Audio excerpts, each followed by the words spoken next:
मुंबईसह राज्यामधील निवासी डॉक्टरांचं आजपासनं काम बंद आंदोलन पाहायला मिळतंय। कोलकात्यामधील घटनेच्या निषेधार्थ निवासी डॉक्टरांचं आंदोलन सुरू आहे। कोलकातामधील सरकारी रुग्णालयातील निवासी डॉक्टरची बलात्कार करून हत्या करण्यात आलेली होती आणि या घटनेनं देश हादरला असून राज्यातील निवासी डॉक्टरांनी आंदोलन करण्याचा निर्णय घेतलेला आहे। कोणतेही नियमित काम करण्यात येणार नसून अत्यावश्यक सेवा सुरू राहणार असल्याचं निवेदन माडनं दिलेलं आहे।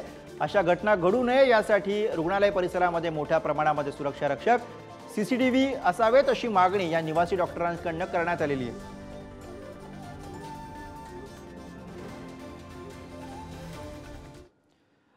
तर मुंबईमधल्या या मार्चच्या डॉक्टरांच्या संपाचा कसा परिणाम एकूणच आरोग्य व्यवस्थेवरती होतो हे आपण समजून घेऊया। धनंजय दळवी मुंबईतून आपल्या सोबत आहेत। धनंजय, डॉक्टरांचा संप एकीकडे देशभर संताप आहे, मात्र कशा पद्धतीने मुंबईकर रुग्णांना या सगळ्या त्रासाला सामोरं जावं लागतंय?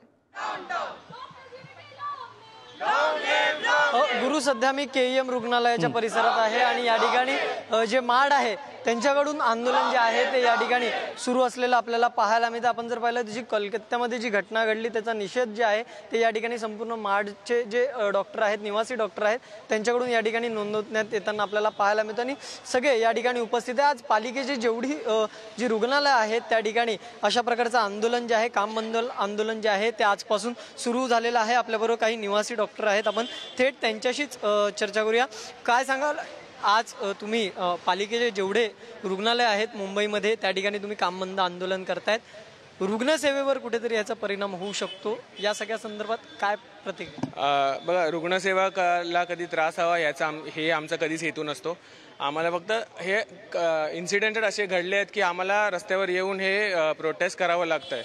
पण त्याच्यामध्ये पण आम्ही सांगू इच्छितो की इलेक्टिव्ह सर्व्हिसेस जे आहेत ते इलेक्टिव्ह सर्व्हिसेसच आम्ही बंद केले आहेत। इमर्जन्सी सर्व्हिसेस, कॅज्युअल्टी आणि सगळं ऑलरेडी चालू आहे आणि ओपीडी आणि इलेक्टिव्ह सर्व्हिस पण जे आहेत त्याच्यामध्ये आमचे जे वरिष्ठ डॉक्टर आहेत, AP प्रोफेसर किंवा आणि ते ऑलरेडी सर्व्हिस देत आहेत। तर रुग्णसेवा ही कमीत कमी अफेक्ट व्हावी असं आमचं म्हणणं आहे आणि कमीत कमी अफेक्ट व्हावी याच्यासाठी ऑलरेडी सगळं चालू आहे। फक्त आम्ही इलेक्टिव्ह सर्व्हिसेसमधनं रेसिडेंट डॉक्टर्स काम नाही करत आहेत। निवासी डॉक्टर, महिला डॉक्टर देखील आपल्यासोबत आहेत। काय सांगाल, एकंदरीत जी कोलकात्यामध्ये ही घटना घडली त्यानंतर भीतीचं वातावरण आहे, महिला डॉक्टर आहात तुम्ही, काय नेमकी परिस्थिती असते या सगळ्या रुग्णालयांमध्ये?